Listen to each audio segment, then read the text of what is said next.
आप देख रहे हैं भारत की बात खबर आजमगढ़ के मुबारकपुर से। नवनिर्मित महिला पुलिस चौकी थाना मुबारकपुर का शुभारंभ। आज पुलिस अधीक्षक आजमगढ़ हेमराज मीना, अपर पुलिस अधीक्षक नगर शैलेंद्र लाल, सहयोगी पुलिस अधीक्षक क्षेत्राधिकारी अनंत चंद्रशेखर, क्षेत्राधिकारी नगर गौरव शर्मा व थाना प्रभारी मुबारकपुर निहार नंदन कुमार की उपस्थिति में थाना मुबारकपुर में स्थित नवनिर्मित महिला पुलिस चौकी नवनियुक्त महिला O0 अंकिता शुक्ला द्वारा नवनिर्मित महिला पुलिस चौकी के भवन का उद्घाटन किया गया। उक्त चौकी संपूर्ण थाना क्षेत्र में महिला संबंधित अपराधों के संबंध में कार्यवाही किए जाने हेतु आज से संचालित होगी। ये चौकी थाना मुबारकपुर परिसर में ही निर्मित है। उक्त महिला पुलिस चौकी के भवन में कार्यालय, आरक्षीगण के रहने हेतु बैरिक, चौकी प्रभारी कक्ष, शौचालय, महिला लॉकअप आदि है।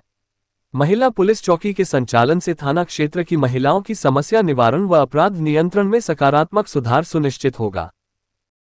आज यहाँ पे जनपद में एक महिला थाना है और एक महिला रिपोर्टिंग चौकी का जो बिल्डिंग है वो थाना मुबारकपुर में बना हुआ है और यहाँ पे आज से जो रिपोर्टिंग चौकी है उसका उद्घाटन किया गया है और यहाँ पे रिपोर्टिंग चौकी में महिला सब इंस्पेक्टर उनकी नियुक्ति की गई है, अन्य स्टाफ की भी नियुक्ति की गई है। केवल अब जो महिलाएँ हैं जो पहले महिला संबंधी जो कंप्लेंट करने के लिए महिला थाने पे जो जनपद मुख्यालय पे जाती थी, तो आसपास की जो महिलाएँ सर्कल की महिला हैं वो यहाँ की जो रिपोर्टिंग चौकी है इस पर भी आके अपनी कंप्लेंट दर्ज करा सकती हैं और यहाँ पे उनका प्रॉपर तरीके से मुकदमा भी पंजीकृत किया जाएगा और बाकी जो सारी जो कार्रवाइयाँ हैं उसी तरीके से होंगी जैसे कि महिला थाने में जाकर वो लोग कराते थे। एक तरीके से ये रिपोर्टिंग चौकी है और यहाँ पे अपराध पंजीकरण से लेकर अन्य सभी प्रकार के मामलों में कोई भी महिला जाके अपनी शिकायतें वो दर्ज करा सकती है और उसमें यहाँ की जो प्रभारी हैं वो उस चीज़ में इंडिपेंडेंटली वो काम करेंगी और साथ ही साथ इनको जो थाना मुबारकपुर है इनसे भी इसको सहयोग मिलेगा। तो एक तरीके से ये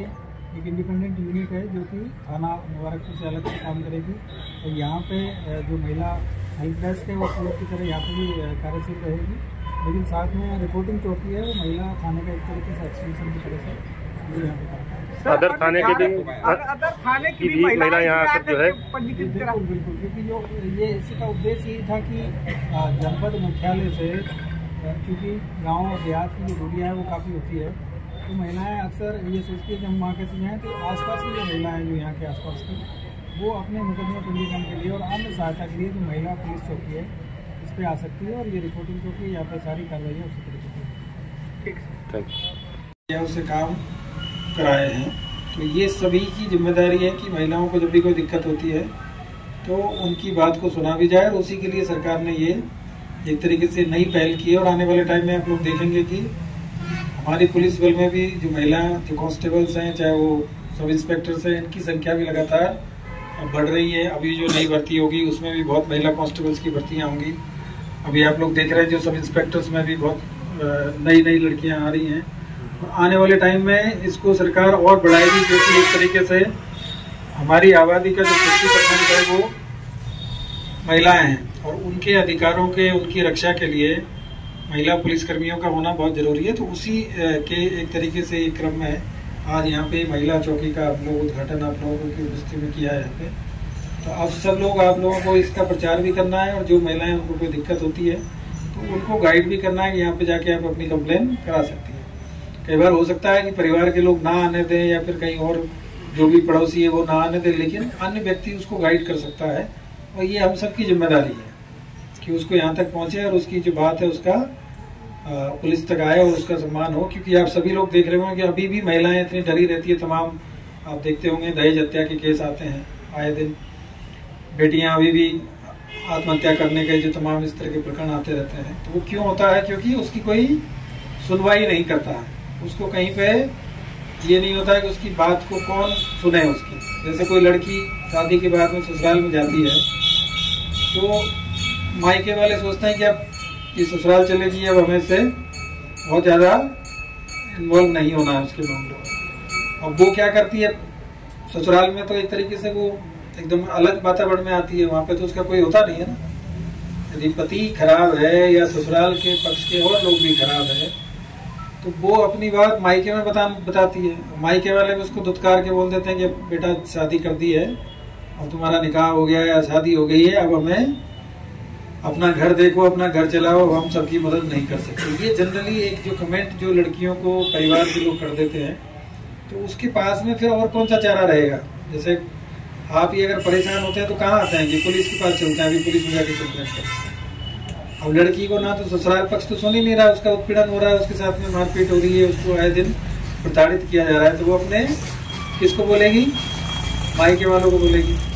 मायके वाले बोल देते हैं बेटा आप शादी कर दिया, अब देखो जैसे भी है अब चलाओ अपना काम। अब उसके पास कौन सा ऑप्शन होता है, या वो एक आध को रिश्तेदार को बताएगी, वो भी अगर उसको गाइड नहीं करेगा तो फिर वो या तो पुलिस के पास आनी चाहिए, पुलिस के पास आती नहीं क्योंकि उसको कोई गाइड करने वाला नहीं होता है। और एक जनरल हमारी टेंडेंसी रही है पुलिस से डरने की। सही चीज के लिए भी हम पुलिस को नहीं बताते हैं। जैसे किसी के साथ कोई घटना होगी, साइबर फ्रॉड ही क्यों नहीं हो गया हो, आदमी तब बताएगा जब बिल्कुल एकदम उसके सिर के ऊपर से पानी चला जाएगा। उसको सब लोग जब तक कि गाइड नहीं करेंगे, जब तक कि उसको बोलेंगे नहीं, तब तक वो थाने चौकी पे नहीं आता है। और इससे क्या होता है, इससे नुकसान क्या होता है कि जो चीजें टाइम पे होनी चाहिए थी, जो चीजें तत्काल पुलिस को सूचना मिलने पे होनी चाहिए थी, वो नहीं होती है। अब आप देख रहे होंगे जब से हमारी यूपी 112 काम करने लगी है, उसके बाद में जो पहले झगड़े होते थे, तमाम मर्डर होते थे, तमाम सारी चीजें होती थी, तो दो पक्षों में अगर झगड़ा हो गया तो उनको पता है कि पुलिस पहुंचेगी नहीं, जब तक हमारी बेइज्जती कर देगा। तो आदमी लड़ाइयाँ ज्यादा होती थी, झगड़े ज्यादा होते थे, घटनाएं ज्यादा होती थी। जब से यूपी 112 आई है, सबको विश्वास रहता है कि अभी एक फोन करते हैं, अभी पुलिस आ जाएगी थोड़ी देर, 10 मिनट में 15 मिनट में पुलिस आती है। और आपका जो छोटी छोटी चीजों को लेकर जो बड़ी घटनाएं होती थी, उन घटनाओं पे एक तरीके से रोक लगी है, तत्काल बुला लेते हैं। अब कोई गुंडाई नहीं कर सकता है, अब कोई आदमी बदमाशी नहीं कर सकता। सबको पता है कि एक कॉल किया और काले कलर की गाड़ी दौड़ती हुई आएगी और उठा के थाने पे ले जाके बिठा देगी। तो उसका जो डर है, उस वजह से आदमी के अंदर एक कॉन्फिडेंस डेवलप हुआ है। नहीं तो पहले एक दबंग आदमी गांव में, उसको अगर किसी ने डरा दिया गरीब आदमी को, तो उसकी हिम्मत नहीं होती थी कहीं जाने की, उसके पास कोई चारा नहीं था। लेकिन अब वो एक नंबर कॉल करता है और सीधी जो गाड़ी उसके पास पहुंचती है। यही चीज महिलाओं के लिए भी है। 112 पे वो भी कंप्लेन कर सकती है, महिला हेल्प डेस्क पे जाके अपनी कंप्लेन कर सकती है। यहाँ पे 24 घंटे महिलाओं की जो स्टाफ है, उनकी ड्यूटी लगाई गई है वहाँ पे। प्रत्येक थाने में जो महिला हेल्प डेस्क है वहाँ पे, वो दिन में आएगी तब भी उसको महिलाएं मिलेंगी, रात में आएगी तब भी उसको महिलाएं मिलेंगी।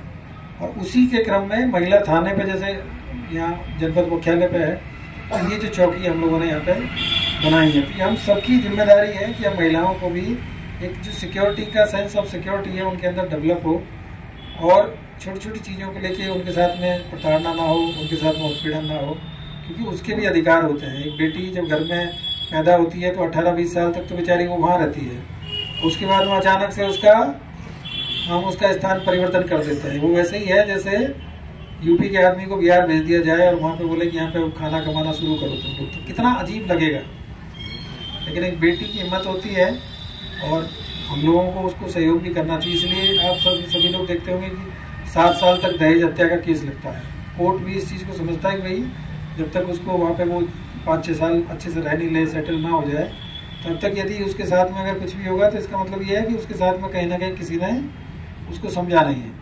और कई बार ये भी आप लोगों ने देखा होगा भाई, जैसे बेटी हमारे घर में रहती है, आप सबकी भी बेटियां होगी, हमारी भी बेटी है, वो बेचारी सबसे सिंसियर होती है। बेटा भले नालायकी करे, बेटा भले बदमाशी करे, लेकिन बेटियां जब तक वो परिवार में माता पिता के साथ रहती है, वो सबसे सिंसियर, सबसे समझदार, अपनी इज्जत का ध्यान रखने वाली, कोई उटपटांग हरकत नहीं करती। लेकिन वही बेटी जब ससुराल जाती है तो ससुराल वाले उसको तमाम तरह के एलिगेशन लगाना शुरू कर देते हैं, वो हम भी लगाते हैं। तो ऐसा क्यों होता है, ये चीज़ भी हम लोगों को समझनी पड़ेगी।